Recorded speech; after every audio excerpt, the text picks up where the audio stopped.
Bonjour tout le monde, me revoilà pour une nouvelle recette et cette fois-ci elle concerne la galette des rois. Vous allez sûrement me dire que c'est trop tard pour la publier, mais comme j'avais déjà préparé la recette juste avant de partir en vacances, malheureusement je n'ai pas eu le temps de la publier à cause des fêtes de fin d'année, des repas de famille, préparer les valises pour les Émirats Arabes Unis, donc voilà, ce qui fait que je n'ai pas forcément eu le temps de la publier sur YouTube, mais vaut mieux tard que jamais. Et en plus de ça, ça vous laissera le temps de vous entraîner pour l'année prochaine. Il y a juste ma fille à côté de moi qui est en train de faire des bêtises.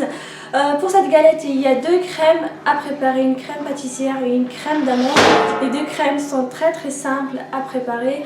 Et pour la pâte feuilletée, soit vous la préparez chez vous, ça prendra un peu plus de temps, soit vous pouvez très bien l'acheter dans les grandes surfaces. Et maintenant, je vais d'abord commencer par vous présenter les ingrédients et ensuite je passe à la préparation. Pour les ingrédients, il vous faut 25 centilitres de lait, 50 g de sucre, 3 jaunes d'œufs, 20 g de farine, 15 g de maïzena, un sachet de sucre vanillé. Et enfin, il vous faut deux pâtes feuilletées, soit vous les préparez chez vous, soit vous pouvez les acheter dans les grandes surfaces. Un jaune d'œuf, c'est pour la dorure. Et des amandes effilées que vous pouvez très bien remplacer par des amandes concassées. Pour la préparation, il faut commencer par porter le lait à ébullition.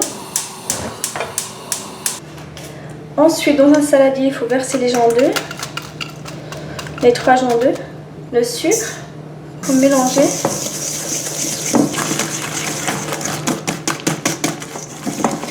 Il faut rajouter la maïzena, les 15 g. Il faut bien mélanger pour éviter d'avoir des grumeaux dans la pâte, dans la crème, pardon. J'ai juste oublié d'ajouter le sucre vanillé avec le sucre, donc je vais le faire maintenant. Voilà. Et enfin, je termine par la farine.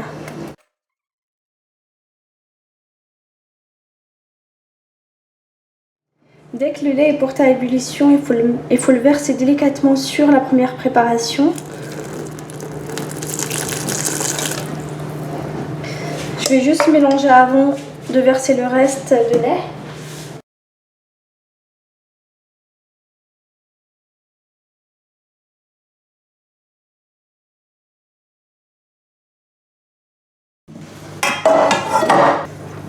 Ensuite, il faut reverser ce mélange dans une casserole propre. Il faut remettre la casserole sur feu doux. Il ne faut surtout pas mettre la crème sur feu moyen ou sur feu vif parce que vous allez brûler la crème pâtissière. C'est pour ça qu'il faut bien la mettre sur feu doux et continuer de mélanger sans s'arrêter jusqu'à ce que la crème s'épaississe, jusqu'à ce qu'elle s'enlève des parois de la casserole. Dès que la crème s'est épaissie, comme vous pouvez le voir ici, il faut éteindre le feu de la cuisinière. Ensuite, il faut verser la crème dans une assiette.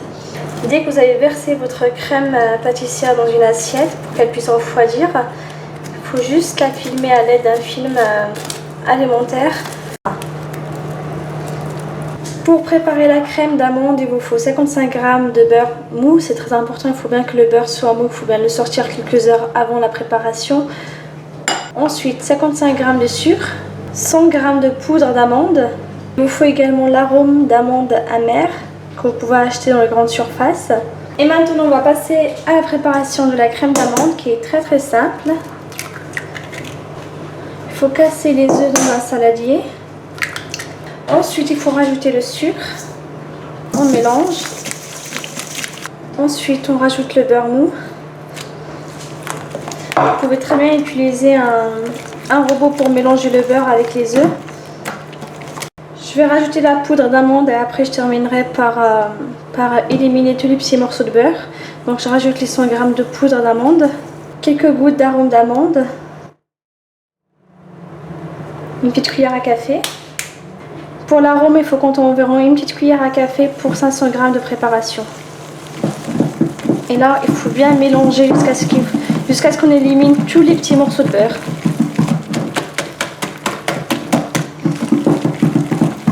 Pour ça aille plus vite, n'hésitez pas à utiliser votre robot pour le faire.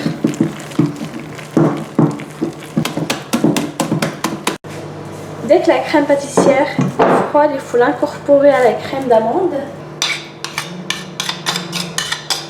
Et ensuite, il faut mélanger.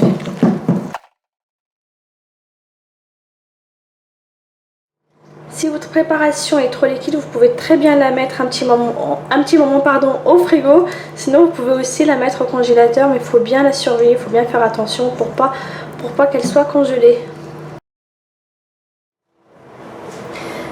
Dès que vous avez préparé votre crème, il faut la verser sur la pâte feuilletée.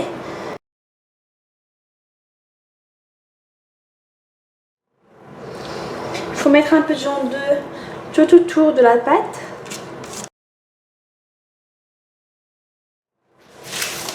Prendre la deuxième pâte feuilletée pour couvrir la première, pour couvrir la crème, pardon. Pour votre pâte feuilletée, il faut d'abord la mettre dans une plaque avant de mettre la crème, sinon vous allez avoir du mal à enlever la pâte feuilletée de votre plan de travail pour enfin la mettre dans une plaque allant au four.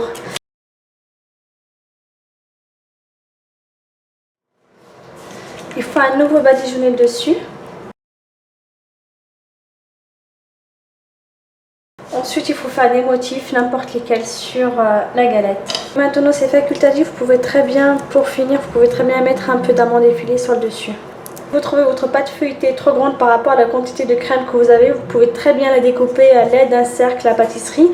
Il suffit de le prendre et de le mettre au milieu. Il faut bien faire attention, il faut bien que la crème soit à l'intérieur et non pas à l'extérieur. Ensuite, il faut bien appuyer pour pouvoir la découper. Moi, je le fais pas parce que j'aime bien la pâte feuilletée, donc c'est pas très grave. Chez vous, n'hésitez pas à le faire si vous trouvez que votre pâte feuilletée est trop grande par rapport à votre crème.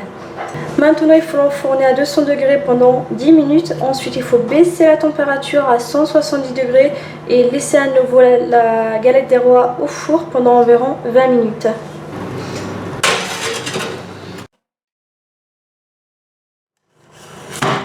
La galette des rois est prête après 30 minutes de cuisson, bien sûr, 200 degrés pendant 10 minutes, ensuite 170-180 degrés pendant environ 20 minutes. Il faut bien la laisser jusqu'à ce que le dessus soit bien doré et il faut qu'elle soit aussi bien gonflée comme vous pouvez le voir ici. La recette est vraiment très simple et surtout rapide, surtout si vous achetez les pâtes feuilletées dans les grandes surfaces.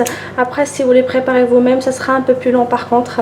Voilà pour cette recette, j'espère qu'elle vous a plu, n'hésitez pas à la refaire chez vous. Voilà pour aujourd'hui, vous pouvez retrouver tous les ingrédients sur mon site quelrecette.com. Vous pouvez également les retrouver juste sous la vidéo, il y a tous les ingrédients. N'hésitez pas à vous abonner pour plus de recettes et si vous souhaitez m'encourager, c'est très simple. Il suffit de cliquer sur le petit bouton partager. À très bientôt, ciao ciao.